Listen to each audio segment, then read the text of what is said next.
Hi students, Maxwell law-ஓட நம்ம 4 equation பார்த்தோம். ஒரு சிம்பிளா பார்த்தலாம் மறுபடியும் once. First equation என்ன சொல்லுது? Gauss law for electricity, அதாவது electric flux charge depend பண்ணி இருக்குது. அந்த electric field lines ஒரு closed path form பண்ணாது. ரைட்டா? அடுத்து second equation. Gauss law for magnetism. அதுல அந்த magnetic lines எல்லாமே ஒரு closed path form பண்ணும். So அதெல்லாம் ஆவரேஜ் எடுத்தோம்னா அந்த magnetic field 0வா இருக்கும். Third equation Faraday's law, அதாவது டைம் பொறுத்து magnetic flux சேஞ்ச் பண்ணால் electric field ப்ரொடியூஸ் ஆகும். Fourth Ampere Maxwell law. இதுல என்னன்னா ஆம்பியர் சொல்லிருப்பாரு கண்டக்ஷன் கரண்ட் மட்டும் தான் magnetic field ப்ரொடியூஸ் பண்ணும் அப்படி சொல்லிருப்பாரு.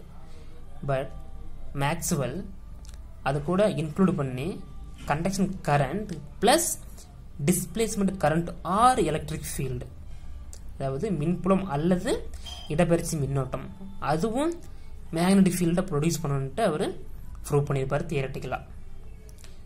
ரைட்டா? அதாவது ஒரு டயகிராம் பார்த்திருப்போம் முன்னாடி. this diagram இதெல்லாம் என்னன்னா ஆம்பியர் சொன்ன மாதிரி இதுல கரண்ட் இந்த வோல்டேஜ் இங்க கனெக்ட் பண்ணா இதுல கரண்ட் ஃப்ளோ ஆகும், அதனால மேக்னெட்டிக் ஃபீல்ட் ப்ரொடியூஸ் ஆகும்னு ஆம்பியர் சொல்றாரு.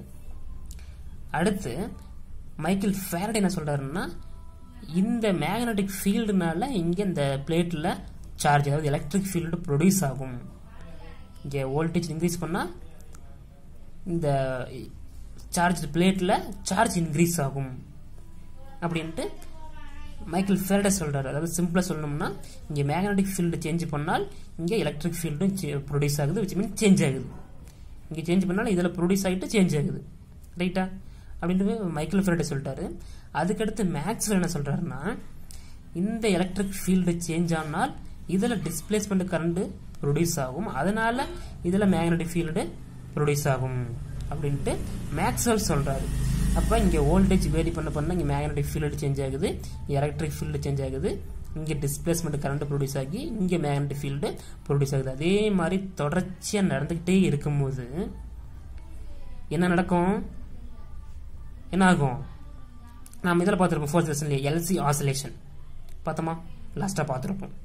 அதாவது கெப்பாசிட்டர்ல இருந்து இண்டக்டருக்கு சார்ஜும் இண்டக்டர்ல இருந்து கெப்பாசிட்டருக்கும் சார்ஜ் அப்படி மாறி மாறி போயிட்டு clockwise anti clockwise அப்படி போயிட்டு இருக்கிறதுனால அதுல ஒரு எலக்ட்ரிக்கல் ஆசிலேஷன் ஜெனரேட் ஆகும் பார்த்தோம்.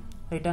ஸோ அப்போ அதே மாதிரி தான் இங்க எலக்ட்ரிக் ஃபீல்டு மேக்னெட்டிக் ஃபீல்டு அப்படி சேஞ்ச் ஆகிட்டே இருக்கிறதுனால என்ன நடக்குதுன்னா இதுல அந்த டிஸ்டர்பன்ஸ் காரணமாக சேஞ்ச் ஆகிட்டே இருக்குது, அந்த டிஸ்டர்பன்ஸ் காரணமாக எலக்ட்ரோ மேக்னெட்டிக் வேவ்ஸ் ப்ரொடியூஸ் ஆகுது அப்படின்ட்டு தியரட்டிக்கலா இவர் மேக்ஸ்வெல் சொல்றாரு.